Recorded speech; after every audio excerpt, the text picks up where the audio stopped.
Springtime always makes me want spring greens, and today I'm doing a spinach, mushroom, and apple salad, which kind of is a crossover season because the apples we don't usually think of as much with spring. So I've got 6 ounces of fresh spinach. You can use baby spinach, you can use regular spinach, and just tear it into smaller pieces if the leaves get really large. I also have 8 ounces of mushrooms that are sliced. Make sure you clean them well. The amount of chunkiness of the slice is totally up to you. I notice that sometimes if you buy them commercially, the slices are thicker. You can also just clean them, slice yourself. Again, it's totally up to you. Just make sure that when you clean them, you do it with either a slightly damp towel or a dry paper towel or a mushroom brush, because they soak up water so much because they are like sponges that if you let them soak or actually wash them in water, they get all that water in them and they're not as good anymore. Next thing I'm going to put in here is 1 red apple. Now I chose a red apple because I wanted to leave some of the color in there. This is really, there's not a lot of color going in here besides the color green and beige from the mushrooms. So we're going to leave the skin on our apple. You could use a yellow one, whatever you happen to have. Just try and leave as much color as you can. For that reason, I also chose a red onion, looking for a little bit more attractiveness in the final dish than we might have otherwise. And then I've got 1 egg. Now this is 1 egg that's been chopped. It's a hard cooked egg, so you can do this a couple of days ahead of time, have it ready to go. And so this becomes, or could become, particularly if you added at least 1 more egg to it, a main dish kind of salad. Now we're just going to have those in there ready to go while we make a dressing for it. I've got 3 tablespoons of olive oil.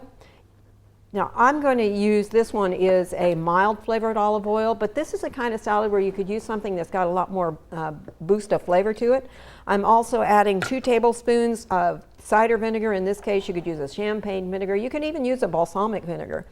And 1/4 of a teaspoon of kosher salt, 1/4 of a teaspoon, let me get my things in order, 1/4 of a teaspoon of pepper, and about 1/8 of a teaspoon of soy sauce. Now that's not very much soy sauce. It's not going to taste like it's got an Asian influence, but it does give it a little bit more salt flavor to it. Also gives it a little bit more color and just enough flavor to it that it makes it interesting.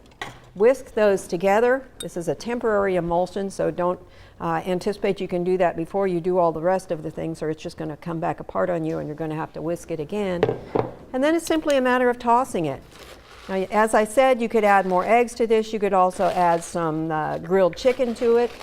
You could add some tuna to it, either grilled or out of a can that you've drained. It's very flexible, like all salads are. The concept here is that we just want to toss it so that all of the salad ingredients get coated with some of the dressing so that you have flavor everywhere. And once you do that tossing, because you could do the layering a little bit ahead of time for some of the ingredients, the apple won't hold well, but you could substitute grapes and then you could do a lot of that well ahead of time. But once you put the dressing on it, the acid in the dressing is going, and the salt and so on, are going to start making the greens wilt.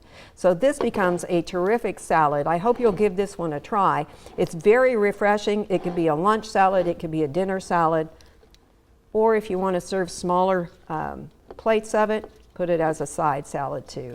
I hope you'll give it a try. It's spinach, mushroom, and apple salad. For Oklahoma Gardening, I'm Barbara Brown.